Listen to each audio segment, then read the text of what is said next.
Rote hari ini.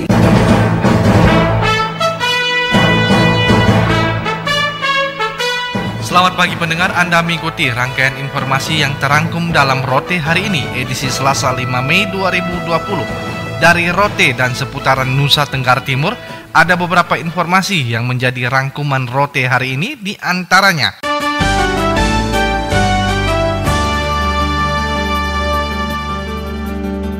Bupati Rotendau beri solusi bagi warga penggali pasir galian C di Kecamatan Rote Timur. Laporan selengkapnya dilaporkan oleh rekan Gebi Hurek Making. Dengan mempertimbangkan sumber penghidupan masyarakat terutama yang berdiam di pesisir pantai Batu Kedak, Desa Muke Kuku, Kecamatan Rote Timur, yang selama ini melaksanakan aktivitas galian pasir pantai, Bupati Rotendau Paulina Haningbulu memberikan solusi bagi warga Desa Muke Kuku tetap melaksanakan aktivitas galian dengan memperhatikan keselamatan lingkungan. Pasir bisa diambil dengan catatan warga melakukan reklamasi 1:1. Satu tumpukan pasir bisa ditutup kembali dengan satu tumpukan tanah.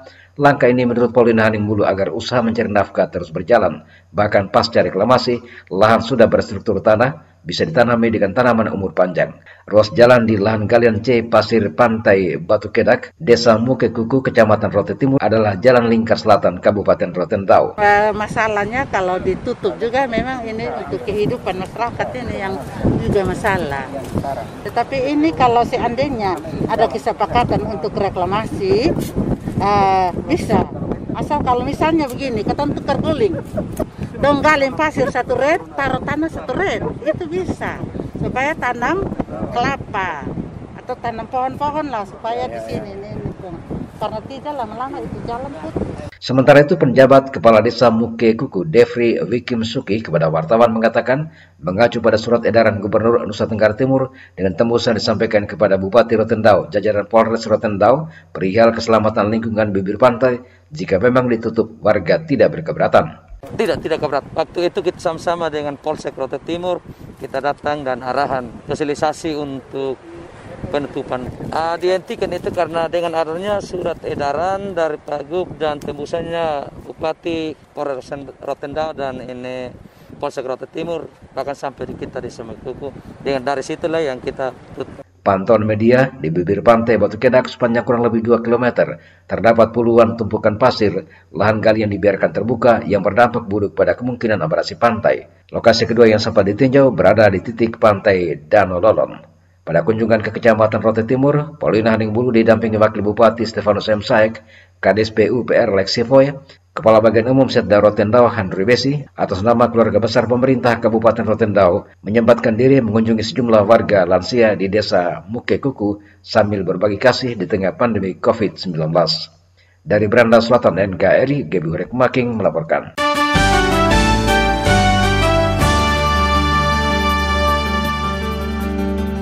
Komisi 2 DPRD Nusa Tenggara Timur dan Dinas Peternakan Provinsi Nusa Tenggara Timur melakukan rasionalisasi anggaran untuk penanganan COVID-19. Marta Riwu menurunkan laporannya. Yang didorong sekarang karena ada rasionalisasi dari program pengadaan bibit ternak babi, ada 6 miliar. 2,6 miliarnya kita mendukung refocusing untuk penanganan COVID-19.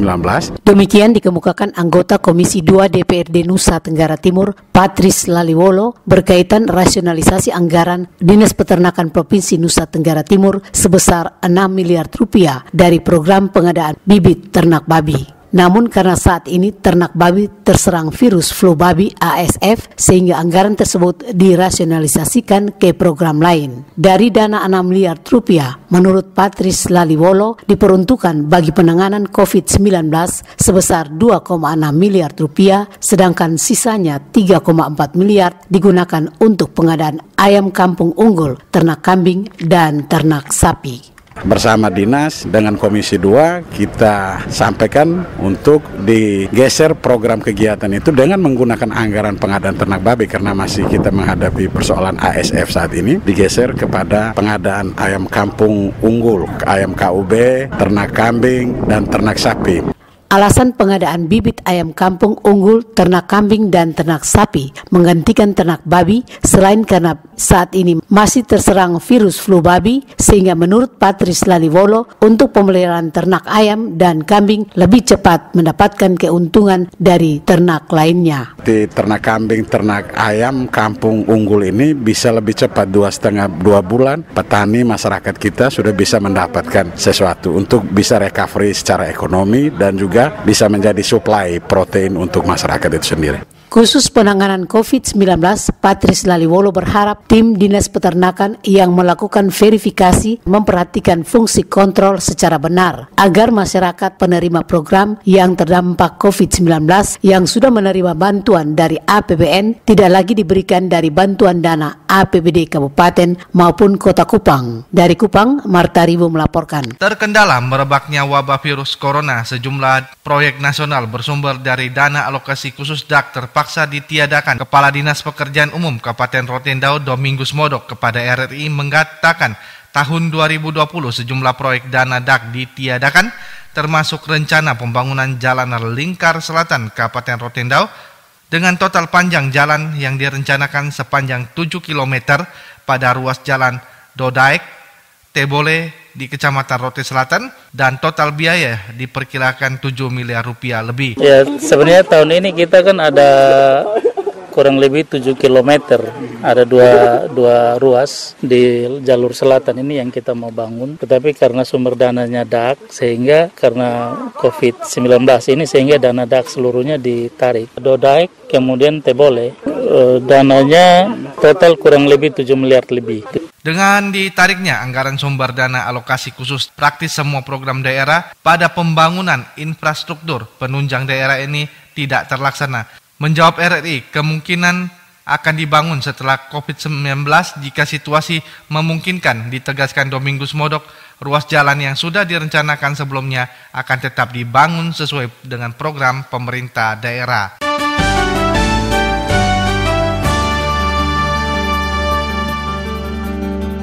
Wakil Ketua DPRD ND Erikos Emmanuel Rede meminta semua peserta ulama klaster Goa asal Kabupaten ND harus dikarantina. Rovinus pula menurunkan laporannya. Jumlahnya cukup banyak dari klaster Goa Sulawesi Selatan ini, maka pemerintah secepatnya memikirkan alternatif skema penanganannya apabila yang terpapar lebih dari itu. Dan kita tidak mendoakan mereka terpapar karena kapasitas kita di Rumah Sakit Umum ND ya sangat terbatas, karena ya ruangan yang disiapkan baru 7, ya kan sangat sedikit. Ya sementara mereka ini katanya 30 lebih tapi tadi saya dengar informasi terakhir 28. Masih tunggu mereka yang lain. Nah, kita harapkan jangan sebesar itu. Tapi kalau misalnya terjadi positif, maka tidak menutup kemungkinan yang lain juga yang melakukan kontak dekat dengan mereka terpapar. Wakil Ketua DPRD ND Erikos Emmanuel Rede meminta pemerintah Kabupaten ND melalui tim gugus tugas mewajibkan semua peserta istimewa ulama klaster Goa untuk melakukan karantina terpusat. Pernyataan tersebut disampaikan Erikos Emmanuel Rede kepada media di ND. Permintaan karantina terpusat karena memang mereka yang pulang dari daerah zona merah atau daerah terpapar, termasuk rekan-rekan peserta istimewa klaster Goa Makassar yang berasal dari kabupaten lain seperti Kabupaten Manggarai Barat, telah dinyatakan positif COVID-19. Demikian juga peserta dari Kabupaten Lembata, Kabupaten Sika, dan Kabupaten Nagekeo. Berdasarkan rapid test dinyatakan reaktif corona. Jelas Erikos Emmanuel Rede. Dan kita masih menunggu hasil rapid test, tetapi berdasarkan klasternya, karena yang dari Goa ini sudah positif terpapar COVID-19 berdasarkan hasil swab yang diumumkan oleh pemerintah, baik Manggarai Barat maupun pemerintah provinsi, berdasarkan hasil pemeriksaan laboratorium Kemenkes bahwa 2 ini terpapar. Sehingga saya harapkan supaya rekam kontak harus dilakukan secara masif dan agresif terhadap teman-teman kita yang di ini yang dari klaster Goa Sulawesi Selatan itu. Jadi kita harapkan mereka itu pertama sekali kita masih menunggu hasil rapid test, tetapi perlakuan kepada mereka itu sudah perlakuan secara khusus, yakni kita harapkan mereka dikarantina secara terpusat. Tim gugus tugas COVID-19 Kabupaten ND jangan main-main menangani klaster Goa.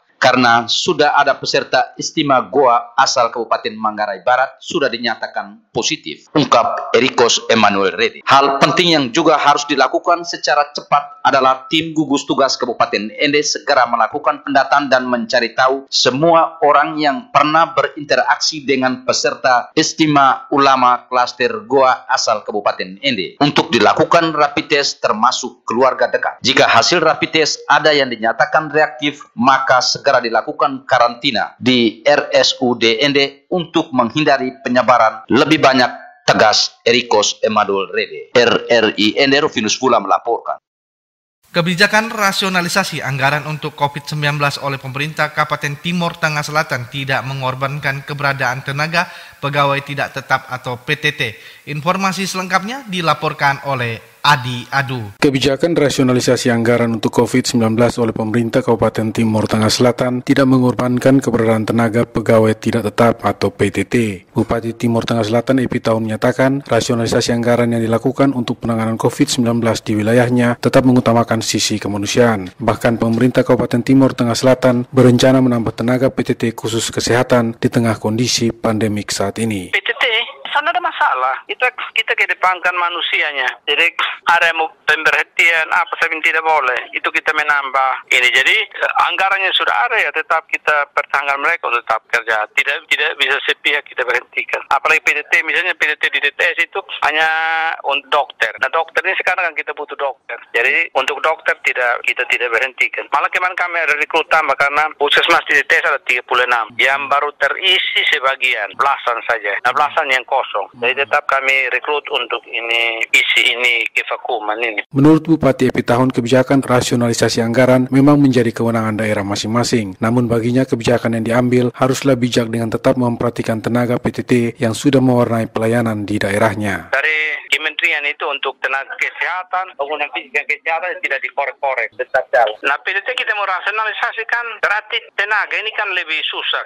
Ke saya begini, kemarin ada usul, saya bilang jangan pas karena keadaan baik, kita manfaatkan ini teman-teman saudara-saudara punya tenaga, tapi pas karena keadaan tidak menguntungkan kita berhentikan. Kan uang ini kan uang negara juga. Sementara itu, Kepala Badan Keuangan Daerah Provinsi Nusa Tenggara Timur Sakarias Moruk yang dihubungi terpisah menjelaskan untuk pemerintah provinsi tenaga honor atau PTT tetap dibayar seperti biasa dan tidak ada rasionalisasi. Menurutnya besaran biaya bagi tenaga honor tetap sama, yaitu sesuai upah minimum provinsi atau UMP.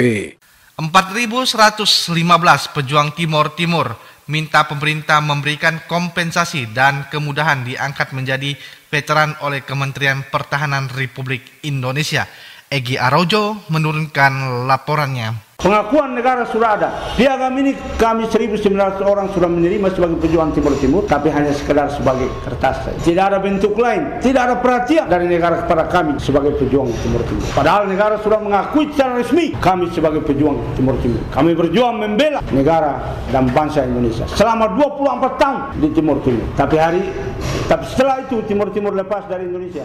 Dan sektor CPPI Pasukan Pejuang Integrasi Peguyuban Pejuang Korban Politik Timur Cansio Lopez de Carvalho adakan rapat internal bersama para tokoh pejuang Timur tahun 1975 dan 1999 di Atambua, Kabupaten Belu. Hasil rapat bersama para pejuang Timur dari 10 Kabupaten Timur yang saat ini berdomisili di Kabupaten TTU, Malaka, dan Kabupaten Belu tersebut menghasilkan 6 butir usulan yang akan disampaikan kepada Menteri Pertahanan Republik Indonesia. Bapak Menteri Pertahanan yang kami hormati, 24 tahun yang lalu kami telah berjuang membela Merah Putih dan mempertahankan wilayah Timur menjadi bagian dari negara kesatuan Republik Indonesia. 21 tahun berturut-turut kami membuktikan kesetiaan kami sebagai warga negara Indonesia. 21 tahun yang lalu kami meninggalkan negeri kami Timur, meninggalkan segala sesuatu, tanah, rumah, dan semua harta benda kami demi Merah Putih dan bangsa Republik Indonesia. Kini kami tidak bisa kembali ke negeri kami Timur karena tuduhan pelanggaran HAM berat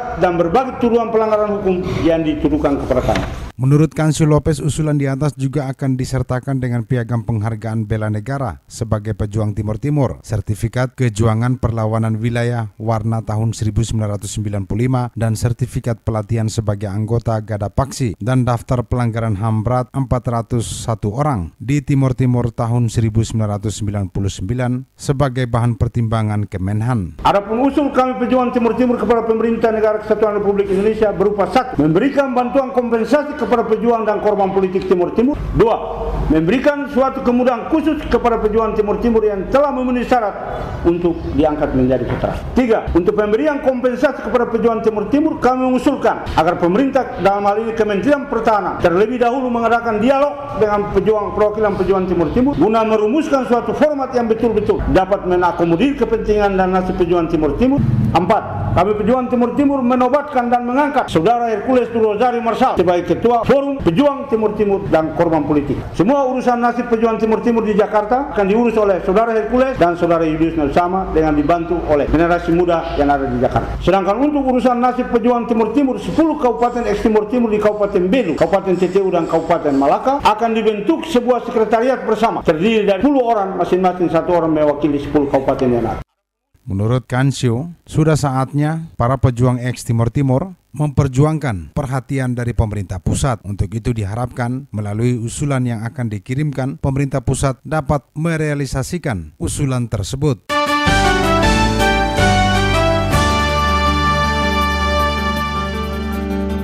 Anggaran untuk penanganan dampak coronavirus disease COVID-19 sebesar 154 miliar lebih terpotong dari APBD 2 Kabupaten ND tahun anggaran 2020. Selengkapnya, Heribertus Epu menurunkan laporannya. Menurut Sekretaris Daerah Kabupaten ND, Dr. Agustinus Segajengasu, kepada sejumlah awak media di ND mengatakan, pagu awal APBD 2 Kabupaten ND tahun anggaran 2020 sebesar 1,287 triliun lebih, namun saat ini hanya tersisa 1,142 triliun lebih karena terjadi pemotongan sebesar 146 miliar lebih. Ia menjelaskan secara nasional untuk penanganan pandemi COVID-19, maka pemerintah pusat melakukan pemotongan terhadap dana DAU dan DAK di seluruh Indonesia termasuk di wilayah Kabupaten ND, dan imbas dari pemotongan itu sehingga APBD 2 Kabupaten ND yang sudah dianggarkan sebelumnya menjadi berkurang, dan itu merupakan kebijakan pemerintah pusat untuk penanganan COVID-19 sehingga semua dana DAK maupun DAU mengalami pemotongan. 146 miliar total DAU dan DAK yang serta pendapatan lain-lain daerah yang dipotong ya, dari pusat, dan itu tidak dikembalikan lagi. Nah, jadi jangan sampai dianggap ini sebagai penundaan. Tidak, ini dipotong langsung dari pusat. Pemerintah pusat mengeluarkan PMK 35 itu, di situ sudah tertera semua angka-angkanya. Dari total dana APBD secara keseluruhan itu 1,2 T, itu menjadi 1,1 T. Dan bukan cuma ND, seluruh Indonesia dipotong. Agustinus Segajengasu merincikan pemotongan DAU sebesar 71,729 miliar, dana DAK sebesar 68,455 miliar, dana non-fisik sebesar 9,827 miliar, dan dana desa sebesar 2,755 miliar lebih. Akibat pemotongan itu, demikian Gusti Ngasung membuat sejumlah proyek pemerintah yang sebelumnya telah direncanakan dan dianggarkan untuk dilaksanakan pada tahun anggaran ini batal dilaksanakan, di mana yang boleh dikerjakan tahun ini hanya DAK untuk bidang pendidikan maupun kesehatan, sementara bidang lain tidak bisa dikerjakan karena dananya telah terpotong. Menyikapi pemotongan anggaran tersebut, demikian Agustinus Segajengasu, pemerintah daerah melakukan rasionalisasi anggaran dari semua dinas dan badan serta bagian sesuai dengan ketersediaan anggaran itu sendiri. RRI ND, Heri Epu melaporkan. Sebanyak 9.650 kepala keluarga di Kabupaten Belu akan menerima bantuan langsung tunai BLT yang bersumber dari dana desa. Febi Leolede menurunkan laporannya. Jadi seluruh dana yang ada di negara ini sampai dengan ke tingkat desa diupayakan untuk dicadangkan atau dipindahkan ke BTT, belanja tak terduga, untuk supaya bisa menangani pengendalian, pencegahan, dan termasuk nanti penanganan COVID-19.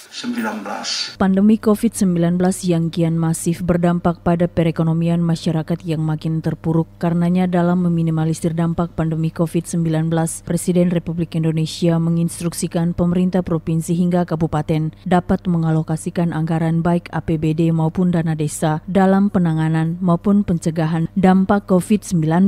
Seperti di Kabupaten Belu, dana desa sebesar 14,9 miliar rupiah akan disalurkan sebagai bantuan bantuan langsung tunai BLT untuk 9.650 kepala keluarga yang tersebar di 69 desa. Wakil Bupati Belu JT Oseluan mengatakan bantuan langsung tunai BLT yang diberikan sebagai upaya menanggulangi dampak COVID-19 sesuai instruksi pemerintah pusat dengan sasaran penerima BLT adalah warga miskin, non-PKH, bantuan pangan non-tunai, warga yang kehilangan mata pencarian, warga yang belum terdata, dan mempunyai keluarga rentan sakit. Dikatakan skema pemberian BLT dana desa, jumlah penerima BLT di desa yang bersangkutan melebihi dari jumlah anggaran yang tersedia di desa, maka akan diakomodir oleh pemerintah kabupaten. Saat ini pemerintah kabupaten sedang melakukan pendataan untuk bantuan jaringan pengaman sosial. Dari dana desa ADD itu untuk juga menangani desa tanggap corona COVID-19.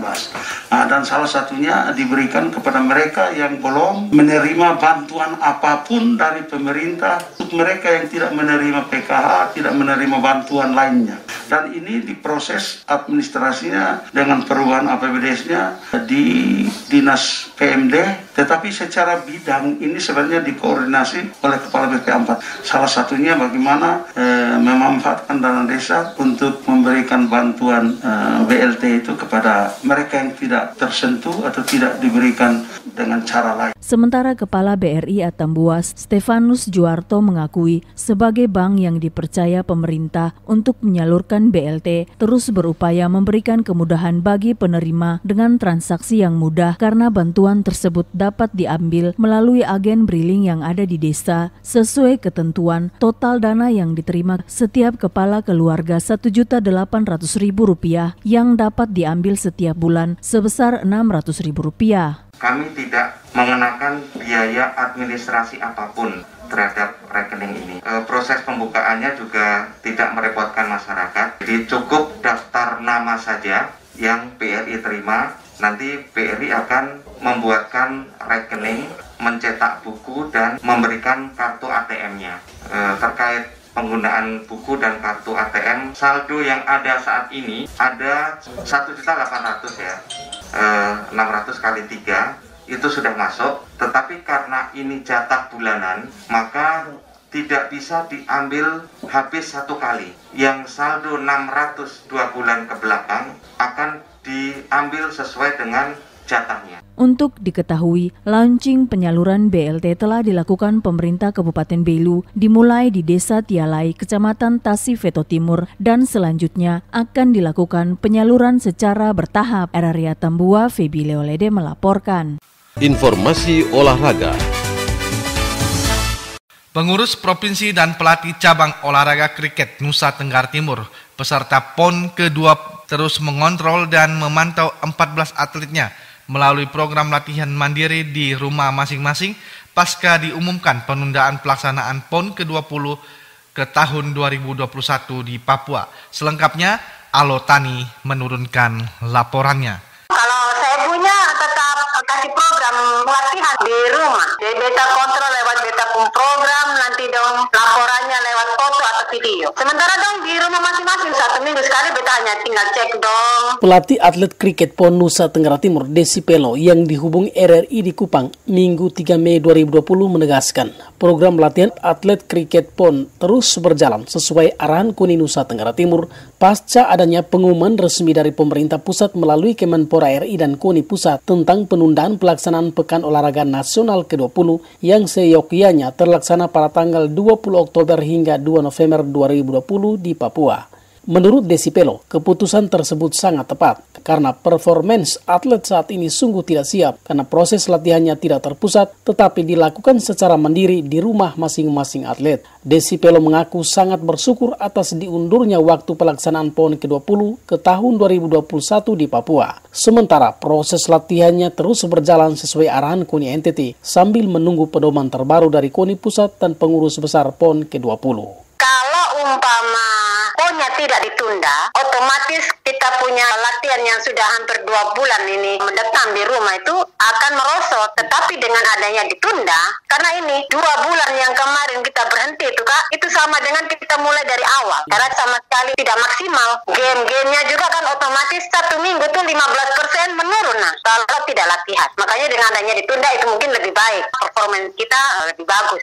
Terkait komitmen pengurus dan pelatih tim kriket PON NTT, Ketua Umum KONI Nusa Tenggara Timur Dr. Andreas Wekoreh menuturkan, dalam kondisi pandemi COVID-19 ini, para pengurus, pelatih, atlet dan orang tua atlet terus mengontrol latihan para atlet, terutama menjaga kebugaran mereka dengan tetap mematuhi protokol kesehatan pemerintah. Menurut Andre Kore, kondisi tersebut memang tidak mudah, akan tetapi dengan penundaan pelaksanaan PON 20 ke Oktober 2021 di Papua, pelatih dan atlet lebih mempersiapkan diri. Ini memang tidak mudah, tapi memang harus dijalani. Jadi dia tetap berlatih sehingga dia punya prestasi tidak mengalami penurunan. Walaupun saya tahu betul secara psikologi pasti pengaruh. Tapi ya yang terpengaruh itu kan bukan hanya atlet NTT, semua atlet dunia terpengaruh. Yang memang dibutuhkan kearifan dalam rangka mengelola program-program latihan. Juga dibutuhkan disiplin yang tinggi dari para atlet dan orang tua. Sehubungan dengan penundaan PON ke-20, KONI NTT telah mengeluarkan himbauan dan informasi kepada 10 pengurus provinsi cabang olahraga yang meloloskan atletnya ke PON yang berisi, sambil menunggu langkah-langkah penyesuaian tentang petunjuk pelaksanaan dan jadwal terbaru dari KONI Pusat dan PB PON 20. KONI NTT mengharapkan pengurus provinsi cabang olahraga peserta PON 20 selalu memantau atletnya agar tetap melaksanakan latihan mandiri dan menjaga kesehatan serta kebugaran fisiknya. RRI Kupang, Alautani melaporkan.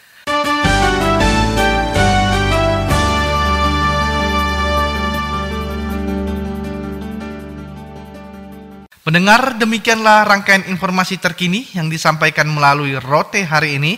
Atas nama kerabat kerja yang bertugas, saya Rudi Hartono mengucapkan terima kasih dan selamat pagi.